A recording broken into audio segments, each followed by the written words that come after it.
Hi, I'm Dr. Mitch Hackerman. I'm a doctor of physical therapy, but I'm not actually here to talk to you about physical therapy right now. I'm here to talk to you about Anastasia, my wife.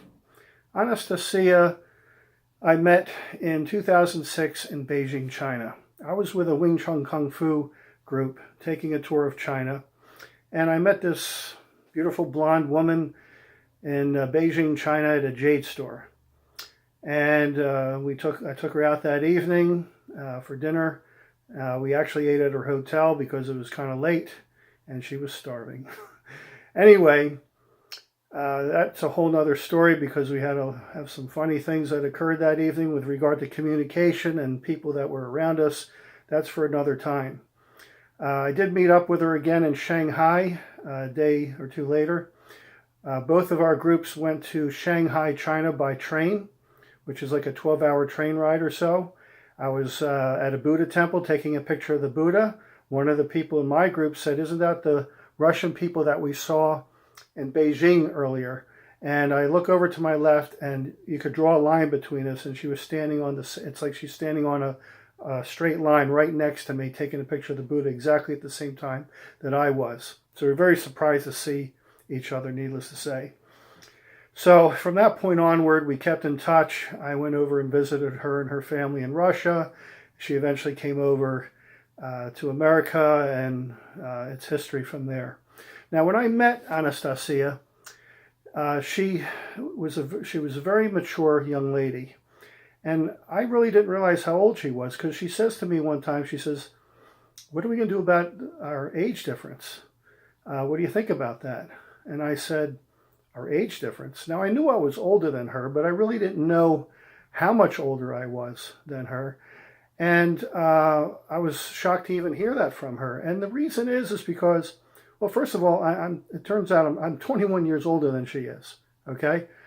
And my father had me beat, by the way. He was 35 years older than his second wife.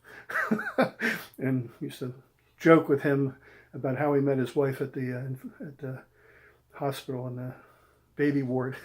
Anyway, but man, mind you, they were a perfect match, so don't prejudge it. They were a terrific match for one another. I couldn't ask for a better stepmother in that case. Anyway, so when I talked with her, I said, "Well, how old are you?" When I found out our age difference, I could say I was pretty shocked because her upbringing, I don't know if that's just a Russian cultural thing, it probably is, combined with her family culture. And she learned a lot from her mother and her father. They taught her well. And they, of course, brought their talents to my wife, and my wife is bringing those talents to her kids. And she got a lot from each of them. I can see both of her parents in her, and she's even mechanically inclined. It's amazing what she is. I didn't realize how smart she was when I met her.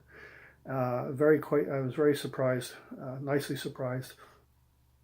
And all the benefits that she's acquired through her culture transposes to her kids. And these videos are basically set out so that you can see how she deals with her children.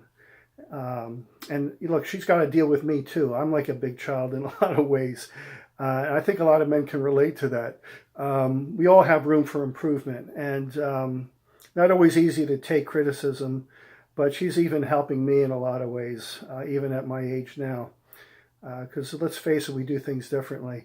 Now, in fact, my daughter, Mia, who is 7 years old right now, I would never do this because it's not legal in this country, but I would absolutely have no problems or no qualms trusting her watching my other child who's under 2 years of age. Now, mind you, I would not do that in this country, and it's probably even shocking for you to hear.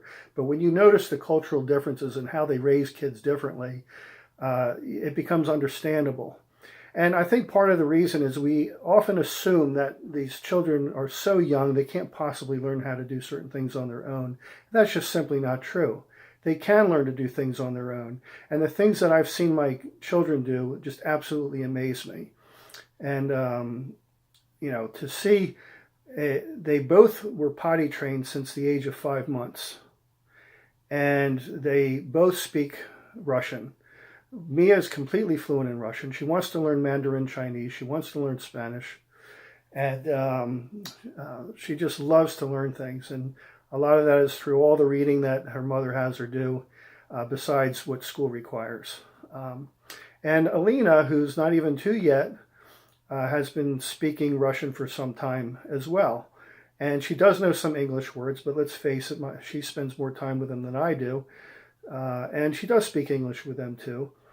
But you could see the difference in how much they're learning, how fast they're learning. Mia's doing incredible in school. She just has some behavioral issues that my wife is dealing with, and it's probably because she got that part of her personality from her father. So my wife is working diligently to help straighten out some of those things. And she's doing a wonderful job doing it, but it takes tenacity, and it takes, you have to adhere to it, repeat it over and over again. And it's just amazing to see these kids progress, to see a child under 2 years of age completely undress herself and to put things away, and to actually sit down on the potty by herself when she has to go is just an amazing sight to see. Before she could really talk well, she had a signal. She'd go, which would mean she'd have to use the potty. Now and for a while she was just asking to go, and now she just goes over on her own. I'm actually watching her. She's not 2 years old, and she's going on her own and using the potty on her own. She doesn't wear a diaper during the day. Maybe a diaper when she sleeps, and for other occasions that are similar.